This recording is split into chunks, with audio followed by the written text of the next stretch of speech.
The landing was rougher than I expected. My ship, battered and bruised from years of scavenging, groaned as it touched down on the planet's scarred surface. I powered down the engines and listened as they sputtered to a halt, the silence that followed unnerving in its completeness. The planet was a graveyard, littered with the remnants of an ancient alien war.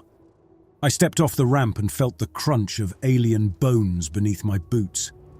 The sky, a sickly hue, cast a pallid light over the wasteland.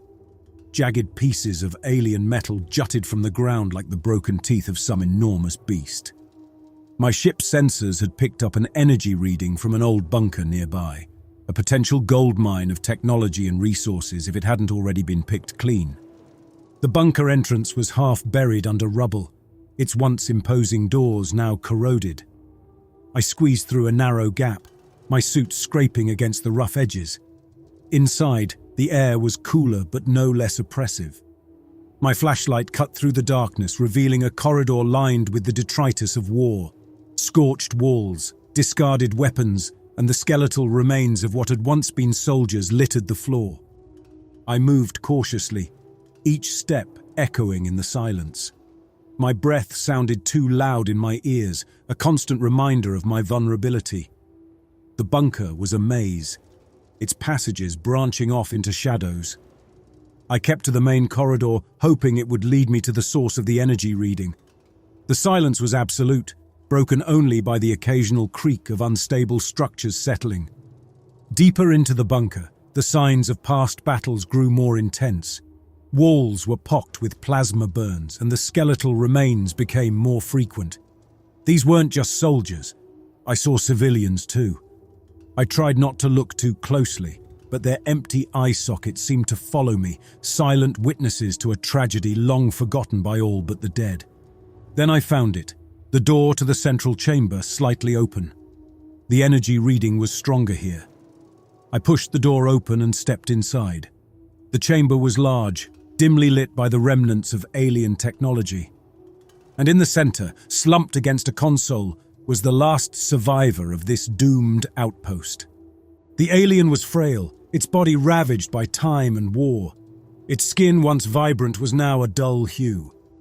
It looked up as I approached. I felt a pressure in my mind, a probing, and then a voice, clear and resonant, spoke directly into my thoughts. "Welcome, scavenger. You have come far. Do you seek answers, or merely profit?" I gulped, my mouth dry. This wasn't what I had expected. The alien's voice carried a weight of sorrow, a burden of memories I couldn't begin to comprehend. I felt a strange compulsion to listen. "I seek both," I managed to reply, my voice sounding small and hollow in the vast chamber. The alien nodded, an almost human gesture. "Then prepare yourself, for the truth is a heavy burden. Witness the end of my world." Before I could react, I was no longer in the bunker. I was on the battlefield, surrounded by the sights and sounds of an apocalypse. Alien soldiers, their bodies sleek and agile, fought desperately against an unseen enemy. I felt their fear, their hopelessness, as if it were my own. The aliens' memories flooded my mind, vivid and persistent. I saw cities crumbling under bombardment, fields scorched to ash by weapons of unimaginable power. I felt the ground shake beneath me, heard the screams of the dying, and tasted the bitter tang of defeat. I stumbled back, gasping, as the vision ended. The alien watched me with a sad, knowing expression. "This is what you sought," it said. "The knowledge of what once was. But be warned, not all truths are worth knowing." The vision of the war lingered in my mind, eating at my sanity. The alien's eyes, dim with the weight of countless horrors, followed my every move. "Why show me this?" The alien's voice echoed in my thoughts. "Because you need to understand. This place, these memories, they are a key. A key to survival, but also a potential path to madness." I scanned the room. Alien consoles and equipment, once advanced and pristine, now lay in disrepair, covered in dust and grime. "Tell me about the war," I said, trying to focus. "What happened here?" The alien's gaze grew distant, as if peering into a past filled with endless torment. We were once a prosperous civilization, thriving with knowledge and technology. But then the enemy came, an unstoppable force, bent on our annihilation. We fought back with everything we had, deploying weapons that twisted and corrupted both the land and our bodies. The war was swift and brutal. Our cities fell, our people mutated into mindless horrors. As it spoke, images flashed in my mind. Towering spires crumbling under bombardment, soldiers screaming as their bodies contorted into grotesque forms, landscapes rendered unrecognizable by the devastation. The aliens' memories were as vivid as my own, an assault on my senses. "Why did you survive?" I asked, feeling pity and dread. "I'm not sure if survive is the right word," it replied. "I was shielded in this bunker, tasked with preserving our knowledge, but I have lived through the memories of our end, over and over, unable to die, unable to forget." A sudden noise broke the silence, a metallic clang that echoed down the corridor. My heart raced as I spun around, weapon at the ready. The alien didn't seem surprised, its expression unreadable. "They are here," it said simply. I edged toward the door, my flashlight sweeping the hallway outside. The beam caught movement, something shuffling in the shadows. I tightened my grip on the weapon, my palms slick with sweat. "What are they?" I whispered. "Mutated remnants of my people," the alien replied. "They were soldiers once, but now they are something else, driven by a primal rage." The creature emerged from the darkness and I felt sick. It was a distorted version of the alien, its elegant body now a horrifying mix of flesh and metal. Its empty, dead eyes stared at me with intense hunger. I fired a burst from my weapon.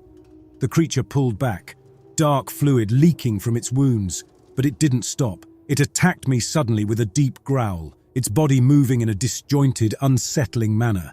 I sidestepped its attack, barely avoiding its grasp. The creature's strength was immense, and it smashed into the wall with a force that sent fragments flying. I fired again, aiming for its head this time. The shots connected, and the creature collapsed, twitching violently before lying still. Breathing heavily, I turned back to the alien survivor. "How many more of those things are there?" "Too many," it said. "They roam the bunker, hunting anything that moves. You must be careful." "Show me where the energy reading is coming from," I said. "I need to see if there's anything I can use to defend myself." The alien pointed to a corridor branching off to the left. "Through there. But be warned. The deeper you go, the more dangerous it becomes."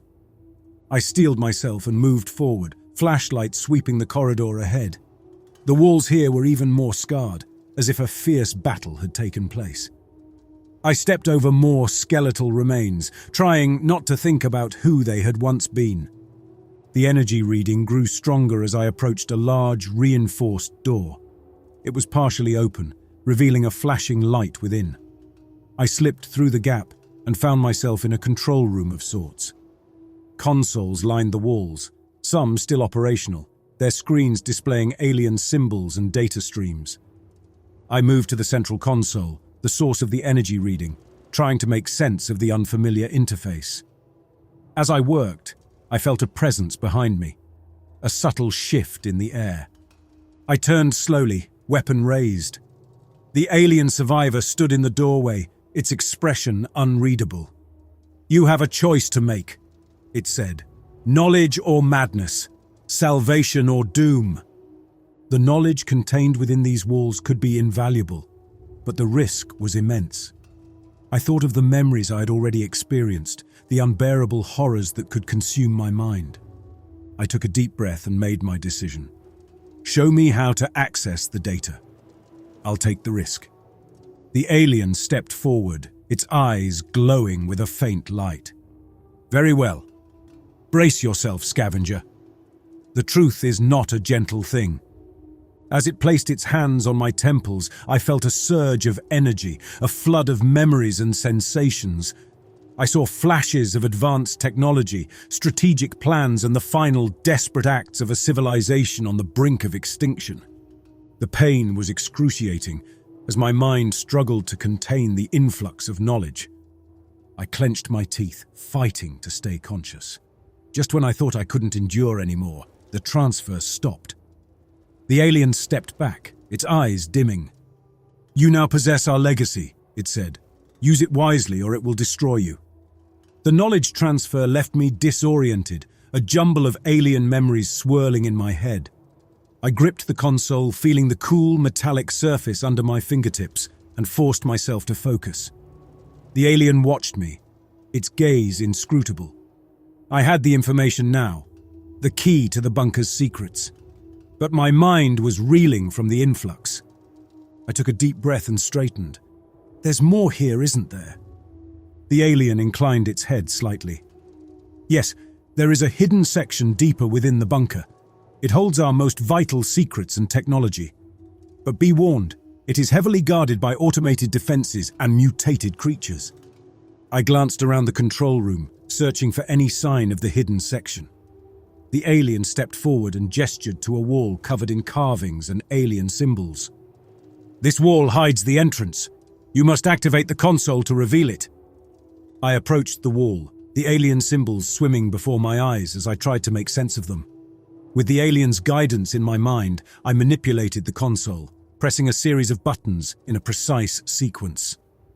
The wall shuddered and then slid open, revealing a dark passageway beyond. I shined my flashlight into the passage, revealing another set of stairs descending into the depths.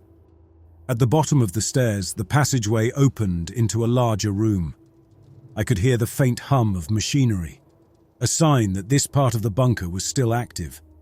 My flashlight beam swept across the room, revealing rows of alien technology, advanced consoles, strange devices, and shelves lined with what looked like data crystals. But it wasn't the technology that caught my attention. In the center of the room stood a massive structure, a containment unit of some kind. Its surface was smooth and reflective. I approached the containment unit, my footsteps hesitant. The alien's voice resonated in my mind. "This is our greatest secret, our last hope. Inside is the core of our technology, the essence of our civilization, but it is also our greatest danger." I reached out and touched the smooth surface of the unit. It was cool to the touch, vibrating with a low hum. I could feel the power contained within, a vast reservoir of energy and knowledge. Suddenly, a loud crash came from the passageway behind me. I spun around, weapon raised, just in time to see one of the mutated creatures lurching toward me. I fired. The creature screeched, dark fluid spraying from its wounds, but it kept coming. I backed away, firing again, aiming for its head. The shots connected, and the creature collapsed, its body convulsing violently before lying still. Breathing heavily, I scanned the room for any more threats. I knew I couldn't stay here long. The noise would attract more of the mutated creatures, and I didn't have the firepower to hold them off indefinitely. I turned back to the console and started searching for a way to access the information within the containment unit. The alien's guidance helped, the memories providing a roadmap to navigate the complex interface. I worked quickly, unlocking the layers of security that protected the unit's contents. As I worked, I could hear more sounds from the passageway, clattering, shuffling, the unmistakable signs of more creatures approaching. I had to hurry. The console beeped, and the containment unit began to open, its smooth surface splitting apart to reveal a glowing core within. The light from the core was blinding, a searing white that made me squint and turn away. But I could feel its power, a torrent of information pouring into my mind. It was overwhelming. A flood of alien knowledge and technology. I gritted my teeth and forced myself to focus, to sift through the torrent and find what I needed. The memories of the alien soldier guided me, helping me to extract the most crucial information. I could see the designs for advanced weaponry, energy sources, and even biological enhancements. Technology that could change the course of any conflict. But with the knowledge came the horrors. I saw the twisted experiments, the desperate measures taken in the final days of the war. I felt the pain and suffering of the aliens, their despair as their world fell apart. It was too much, a burden I wasn't sure I could bear. Another crash, closer this time. I turned, weapon ready, as more of the mutated creatures poured into the room. There were too many to fight, and I knew I had to escape. I grabbed a handful of the data crystals, shoving them into my pack, and turned to run. The things were incredibly agile, their twisted bodies moving with a terrifying fluidity. I fired as I backed toward the stairs, trying to slow them down. One jumped at me, its claws grazing my arm as I dodged. I felt a sharp pain, but there was no time to check the wound. I reached the stairs and scrambled up, the creatures right behind me. I racked my brain, trying to picture the route to the control room. The bunker was a confusing maze, and one wrong turn could be deadly. Finally, I burst into the control room, slamming the door shut behind me. The sound of the creatures pounding on the other side was a constant reminder of how close I had come to death. I leaned against the door, panting, and glanced at the alien survivor. "You found what you needed?" it asked. I nodded, holding up the data crystals. "I have it. Now we need to get out of here." The alien's eyes glowed faintly. "There is one more thing you must do. The core cannot be left intact. It is too dangerous. You must destroy it." I stared at the alien. Destroy the core. The knowledge it contained could be invaluable, but the alien was right. It was also a source of immense power, power that could fall into the wrong hands. "How do I destroy it?" The alien gestured to the console. "There is a self-destruct sequence. It will take time to activate. You must navigate the infected and retreat before the explosion." I moved to the console and began the sequence. The countdown started, and I turned to the alien. "We need to get out of here. Come with me." The alien blinked slowly. "I cannot leave. I am bound to this place." "What are you talking about?" I demanded, urgency and confusion mixing in my voice. "We have to go now!" The alien's form shimmered, becoming translucent. "I have been dead for a long time. My consciousness was trapped here, unable to leave until the core is destroyed. You are the one who will set me free." The realization hit me. The alien had never been physically present. It had been a projection, a remnant of a mind trapped in the bunker's systems. I had been communicating with a ghost. The pounding on the door grew louder, the snarls of the creatures more desperate. There was no time to process this. I had to move. "All right," I said, forcing myself to stay focused. "I'll do it. I'll set you free." The alien nodded, a look of relief washing over its spectral face. "Thank you. Now go. Quickly." I sprinted towards the exit, the infected creatures breaking through the door just as I left the room. Ugly mutants crowded the passage, but I forged ahead, my gun clearing a path. I navigated the corridors, my flashlight casting fleeting glimpses of the horrors around me. The infected were everywhere, their numbers growing as I neared the bunker's entrance. I fired and dodged, my muscles screaming with exertion, but I couldn't stop. I couldn't let the core's explosion trap me inside. Finally, I burst out into the open air, the cold biting into my skin. I kept running, not daring to look back. The countdown reached its final seconds, and then a massive explosion rocked the ground beneath my feet. I was thrown forward, hitting the dirt hard as rubble rained down around me. I lay there dazed, my body aching. Slowly, I pushed myself up and turned to look at the bunker. It was a smouldering ruin, the remains of the creatures scattered around the entrance. The core was destroyed, and with it the last remnants of the alien's prison.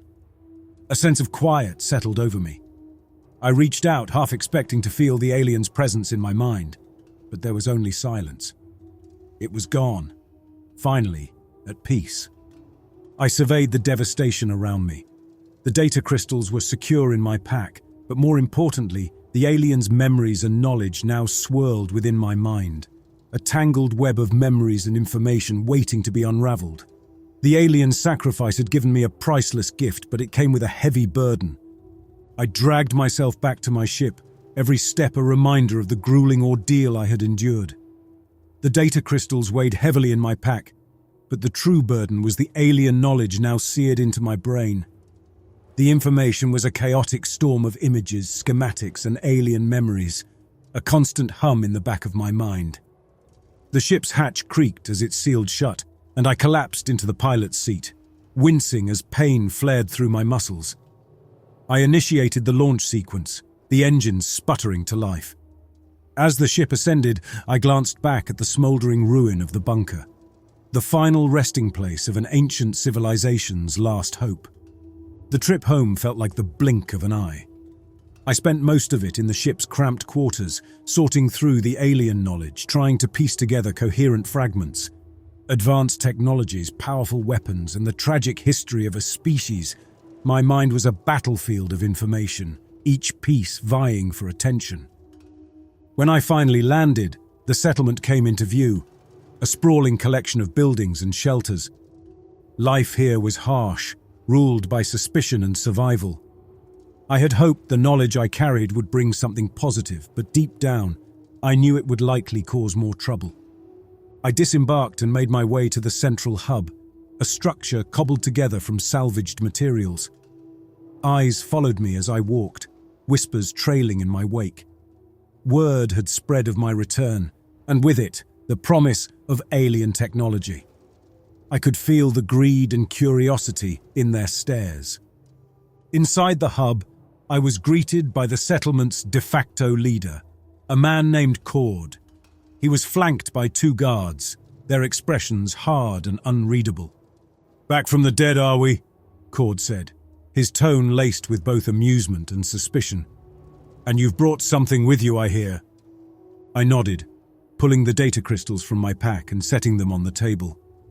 These contain advanced alien technology, knowledge that could change everything. Cord's eyes gleamed as he picked up one of the crystals, turning it over in his hands. "And the price?" "There's no price," I said, trying to keep my voice steady. "But this knowledge is dangerous. It needs to be handled carefully." Cord's smile faded. "Dangerous, you say? What kind of danger are we talking about?" "Biological weapons, powerful energy sources, technologies that could be weaponized or led to disaster if misused." Cord's expression hardened. "And why should we trust you to decide what's dangerous and what's not?" I opened my mouth to respond, but the memories in my head surged forward, overwhelming me with images of destruction and mutation. I staggered, gripping the edge of the table for support. "You all right?" Cord's voice cut through the chaos, his tone more curious than concerned. "I'm fine," I managed to say, "but this isn't just about the crystals. The knowledge is in my head too. I can help decipher it, but it's not safe for anyone to have unrestricted access." Cord's eyes narrowed. "That's quite a claim. How do we know you're not just trying to keep the best parts for yourself?" I shook my head. "You don't. But I saw what happened to the aliens. I lived it through their memories. This knowledge destroyed them. It could do the same to us." There was a long silence as Cord considered my words. Finally, he set the crystal down and leaned back. "All right. We'll take a look, but under strict supervision. And you'll be right there with us, guiding the way." I nodded. "Agreed. But remember, some things are better left buried." Cord's smile returned, but it didn't reach his eyes. "We'll see about that. Welcome back, scavenger. Let's hope you haven't brought our doom with you."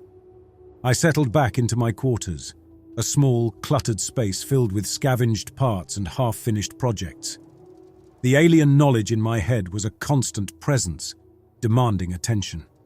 I spent most of my time hunched over workbenches, trying to decipher the schematics for a device that could harness the power and information from the crystals. Life in the colony was harsh and unforgiving. People scraped by, surviving on the bare minimum.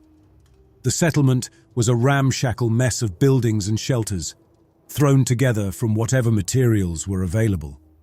The air was filled with the smell of industry, the sounds of machinery and distant arguments a constant backdrop. I kept to myself, wary of the attention the crystals and knowledge could attract. Trust was a rare commodity here, and I had none to spare. Still, I couldn't avoid everyone.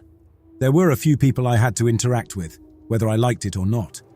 First, there was Kara, the settlement's medic. She was sharp-tongued and cynical, but she knew her way around wounds and infections. She patched me up when I returned, barely asking questions, but her eyes told me she knew I was hiding something. "You look like hell," she remarked, stitching up a gash on my arm. "Feel worse," I replied, gritting my teeth against the pain. "Found anything worth the trouble?" she asked, not looking up from her work. "Maybe," I said, "but it's dangerous." "Everything here is dangerous," she shot back, tying off the thread. "Just don't get yourself killed. We need all the warm bodies we can get." Then there was Rin, a mechanic and occasional scavenger like me. He was always on the lookout for tech to tinker with, and he had an unsettling knack for showing up when you least expected it. One evening, he found me working on the device, pieces of alien tech spread out before me. "What's all this?" he asked, leaning against the doorframe. "Nothing you'd be interested in," I said, trying to cover the schematics. Rin raised an eyebrow. "You've got some nerve keeping secrets in a place like this. People might get the wrong idea. People might get hurt if they mess with things they don't understand," I retorted, glaring at him. He shrugged, unfazed. "Just be careful, and if you need help, you know where to find me." Despite the paranoia, I made progress. The device started to take shape, a bizarre amalgamation of human and alien technology. The alien memories guided me, showing me how to integrate the crystals, how to channel their energy. But it wasn't easy. The knowledge was fragmented, and my mind often felt like it was on the verge of splitting apart. As the days turned into weeks, I became more isolated, driven by the need to complete the device. But the more I worked, the more I realized the moral dilemmas that came with it. The technology could bring immense benefits, clean energy, medical advancements, even new forms of communication. But in the wrong hands, it could be catastrophic. Weapons of unimaginable power, biological horrors that could decimate populations. One night, as I lay on my bunk, unable to sleep, a knock at the door startled me. I grabbed my weapon. "Who is it?" "It's Cord," came the reply. "We need to talk." I opened the door, keeping my guard up. Cord stepped inside, his eyes scanning the room. "You've been busy," he said, nodding towards the workbench. "What do you want?" I asked, not in the mood for pleasantries. "There's talk," he began, choosing his words carefully. "People are curious about what you brought back. They think it could help us, change things for the better.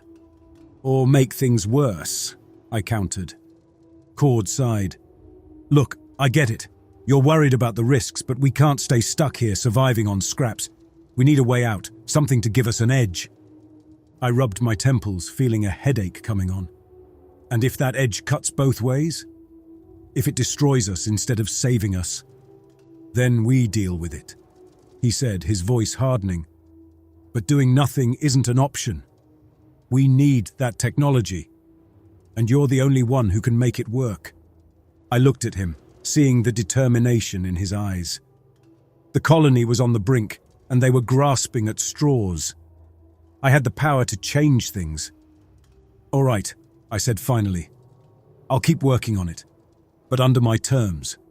And if I say something is too dangerous, we don't touch it." Cord nodded. "Agreed. Just remember, we're all counting on you." Cord made good on his promise, allocating every available tech and scientist to assist in building the device. The next few weeks were busy, our workspace crowded with people and equipment. The device started to take shape. The atmosphere was filled with the sounds of tools clanging, the hum of machinery, and the murmur of discussions. The process was grueling. We worked long hours, driven by the need to harness the power of the crystals. My mind, infused with the alien knowledge, guided our efforts. I often found myself acting on instinct, the alien memories surfacing at just the right moments to provide crucial insights. Kara, despite her initial cynicism, became a regular presence in the workshop. Her medical expertise came in handy more than once, patching up cuts and burns from careless accidents.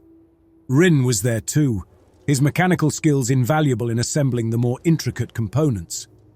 "Hand me that fusion coupler," I said one evening, my voice hoarse from hours of explaining alien schematics. Rin passed it to me, his eyes focused on the task at hand. You think this will really work? It has to, I replied, securing the coupler in place. Cord frequently checked in, his presence a constant reminder of the pressure we were under. He kept the rest of the settlement at bay, promising them that our work would bring the change they so desperately needed. But the undercurrent of suspicion and greed was always there, simmering beneath the surface. As the months passed, the device neared completion. It stood in the center of the workshop, a complex construct of wires, panels, and alien components. The final step was to insert the crystals and activate the device, a moment we had all been working towards with anticipation. The day came. The team gathered around, a sense of tense excitement in the air. I held the crystals, feeling their weight and the potential they contained. "This is it," Cord said, his voice low. "No turning back now." I placed the crystals into the device, the alien memories guiding my hands. There was a soft hum as the device powered up, lights surging to life. I stepped back, joining the others as we watched, breath held. The device began to whir, its mechanisms aligning with a precision that was almost eerie. Suddenly, beams of light shot out, forming projections in the air around us. Images and schematics filled the space, a dizzying array of alien history and technological advances. We stood in awe, the projections casting strange shadows on our faces. The information was overwhelming, the sheer scope of it beyond anything we had imagined. Alien history unfolded before us, scenes of their civilization's rise and fall, their desperate war, and the ultimate destruction. Unbelievable, Rin muttered, his eyes wide. We could change everything with this. Cord's gaze was fixed on the projections, a mix of ambition and caution in his eyes. We have to be careful, he said, echoing my own thoughts. This knowledge is powerful, but it's a double-edged sword. The months following the activation of the device saw the colony transform. With the alien technology at our disposal, we implemented advances in every aspect of our lives. Hydroponic gardens flourished, yielding crops that were more abundant and nutritious than ever before. Medical facilities were equipped with alien tech that allowed for rapid healing and advanced diagnostics. What once seemed like a dying settlement now thrived with renewed vigor. Trade became a cornerstone of our prosperity. Word spread quickly, and soon caravans and starships arrived, eager to barter for the advanced technologies we could offer. Credits flowed into the colony, bringing resources and luxuries we had never dreamed of. Our once desolate outpost turned into a bustling hub of activity, attracting people from far and wide who wanted to work and live in the burgeoning colony. With the influx of new residents came challenges. The settlement grew rapidly, new structures rising where there was once only dust and rubble. Managing the growth was a constant struggle, but it was a problem born of success rather than survival. I found myself coordinating with Cord and other leaders more often, ensuring that the implementation of technology didn't outpace our ability to control it. One evening, as I worked on refining some of the alien tech for more practical uses, Kara dropped by. She looked exhausted, but there was a spark of determination in her eyes. "Can't believe how things have changed," she said, leaning against the workbench. "Feels like just yesterday I was stitching you up in that dingy medbay." "Yeah," I replied, adjusting a component under the microscope. "But with all this growth, there's always a risk. We have to be careful." Kara nodded. "You're right, but for now we're saving lives. That's something." Rin was also a frequent presence, his curiosity about the alien tech turning into genuine fascination. He had a knack for understanding the more mechanical aspects, often coming up with improvements I hadn't considered. "Check this out," he said one afternoon, holding up a modified power cell. "Doubled the output without increasing the risk of overload." I took the cell, examining his work. "Impressive. This could make a big difference in our energy grid." The colony's prosperity brought a sense of optimism. People had work, food, and hope. Then one day, everything changed. The sky darkened, an unnatural twilight descending over the colony. I looked up, squinting against the sudden gloom. Massive, bizarre shapes loomed above, blocking out the light. The ships were repulsive, their exteriors wriggling like worms. Bizarre extraterrestrial vehicles hovered threateningly in the air. Panic rippled through the colony. People pointed and shouted, scrambling for shelter or weapons. Cord's voice shouted orders over the comms, trying to maintain some semblance of control. But there was no denying the terror that had gripped us all. "They've come for the crystals," I muttered, the realization hitting me hard. The energy signatures had drawn them. The sight of the massive alien ships overhead sent everyone into a frenzy. People scrambled for weapons, supplies, anything that could help them survive the impending attack. But deep down, we all knew the truth. There was no surviving this. The aliens descended, biomechanical beings with metallic exoskeletons and glowing eyes. Their forearms extended into retractable blades, and vents along their spines expelled heat in rhythmic bursts.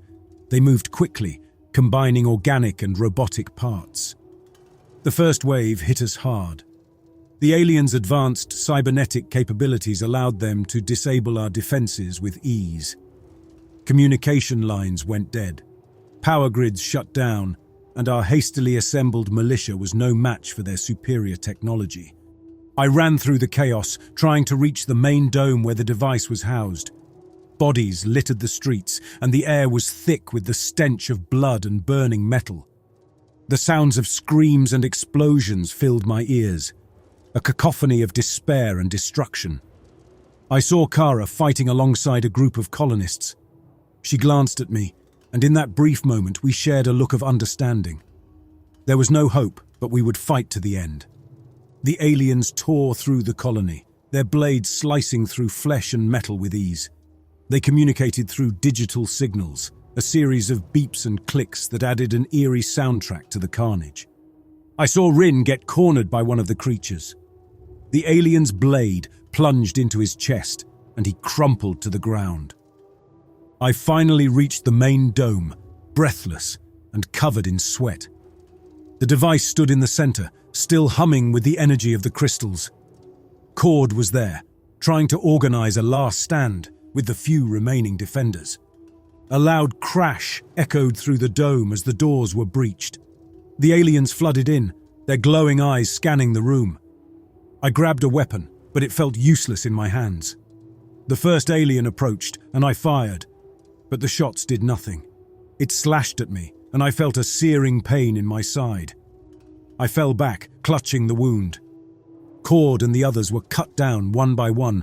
The dome became a slaughterhouse, the aliens methodically eliminating everyone in their path. I crawled towards the device, desperate to do something, anything to stop them. I collapsed next to the device, my blood pooling on the floor. The aliens advanced, their cold eyes fixed on me. I knew this was the end. The knowledge in my head, the legacy of the alien civilization. It had all led to this moment. We had repeated their mistakes, and now we would share their fate. As the aliens closed in, I had one last thought. I hoped that somehow, somewhere, someone would learn from our failures. But as the blade descended, I knew that hope was a fragile thing, easily crushed under the weight of reality. The last thing I saw was the aliens' glowing eyes, devoid of mercy or understanding. And then there was nothing.